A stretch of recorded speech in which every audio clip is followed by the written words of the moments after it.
તમે મારા પહેલા વિડીયોમાં ઓલરેડી મારો ડાઇનિંગ એરિયા અને લિવિંગ એરિયા જોઈ લીધો છે કે મેં કેવો ડેકોરેટ કર્યો છે અને જુઓ તમે આ ઉપરનો ભાગ પણ કેવો મસ્ત લાગી રહ્યો છે અને ફાઇનલી હવે આપણે આવી ગયા છીએ સેકન્ડ ફોટો બૂથમાં. તો અહીંયા લોકો ફોટોગ્રાફી કરશે જેને અહીંયા કરવી હોય એ અહીંયા કરશે એટલે આ પણ એરિયા બહુ મસ્ત લાગે છે. અને આ છે મારો ફેવરિટ ફેમિલી રૂમ જે હાઈ સીલિંગ વાળો છે એટલે મને બહુ જ ગમે છે અને મેં બહુ જ દિલથી ડેકોરેટ કર્યો છે જે તમે જોઈ શકો છો.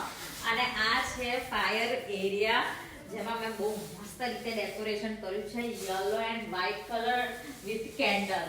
અને આ છે મારા હાઉસનો નાનકડો બ્રિજ જે 4 રૂમને જોડે છે અને એ પણ બહુ જ મસ્ત લાગી રહ્યો છે ડેકોરેશનના લીધે. તો હવે લોકો તમે મને કહેજો, કમેન્ટ કરજો કે કેવી રહી અમારી મહેનત હાઉસ વોર્મિંગના